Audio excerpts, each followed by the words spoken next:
Let's run through a couple of other funny clips in the time that we have. We have a lot to get to today, but there's a few other things from the last week that I did not get to that I want to. First of all, here is CNN host Chris Cuomo, who invited Republican Senator from Texas Ted Cruz on his program, and they got into it. And at one point, when Ted Cruz started going after Chris Cuomo's brother, Andrew Cuomo, Chris Cuomo brings up, Trump said your wife's ugly.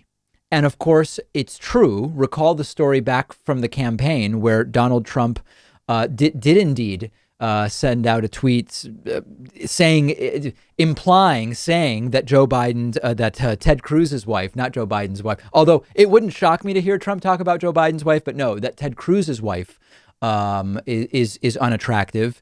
And here is Cruz being interviewed by Chris Cuomo, mixing it up. Cruz tries to attack Cuomo over his brother being Andrew Cuomo, and Cuomo doesn't go for it. Take a look. Does that make you pause and say, "It all troubles me, Ted"? And to watch guys like you stand by and stroke your beard like a wise man instead of telling the president to get on it when you have power. How about tell your brother to get on it? My brother will stand for his own record. Why don't you talk to the president the way you talk to my brother, Ted? You afraid of him? You think he'll smack you down at home? Oh, is that what it is? I'm Like he shut you up in the primary? Cuomos. You guys not are the really Cuomos. tough. I'm talking about the president.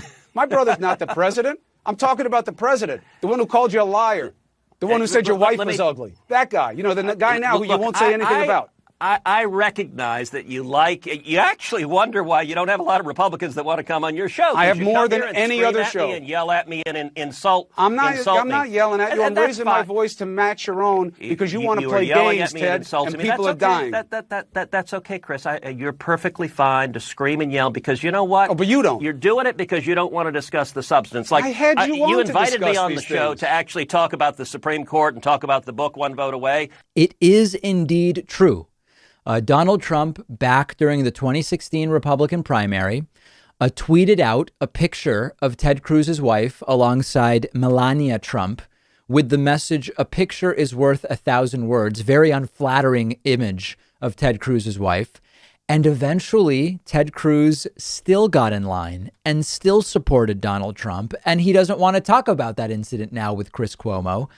There are right wingers that are mad at Cuomo here. Good on Chris Cuomo, I say. And way to go calling out Ted Cruz when Cruz tries to pivot to talking about Andrew Cuomo. Remind him that Trump called his wife ugly. And we've talked about this before.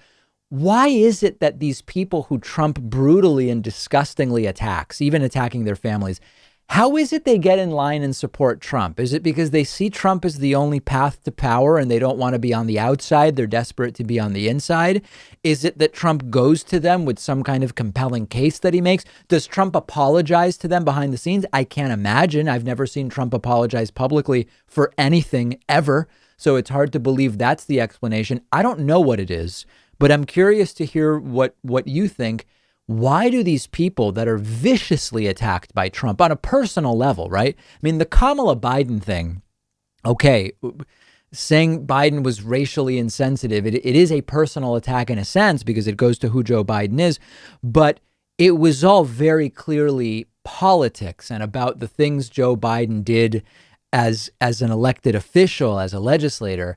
Saying your wife is ugly is a different caliber. It's a different game altogether that's being played. And Cruz just fell in line and supports Trump and goes out and does his dirty work.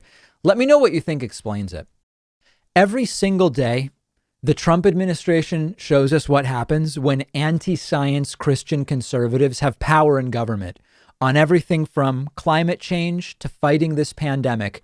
We cannot afford another 4 years of Donald Trump. One of our sponsors today is the Free Thought Equality Super PAC. Both they and I want to remind you that voting against Donald Trump in the presidential election is one of the most important things you can do right now. If you want religious conservatives to have less power and you want science to have more influence in government, make sure you're registered to vote. Make the commitment to vote on or before November 3rd. I also encourage you to check out the Center for Free Thought Equality, which is an advocacy group that promotes evidence-based public policy and supports secular candidates running for office. Becoming a member is completely free, gives you access to tons of excellent resources related to secularism in politics. Just visit cfequality.org. You can find the link right underneath this video. This message was paid for by the Free Thought Equality Super PAC and is not authorized by any candidate or candidates committee.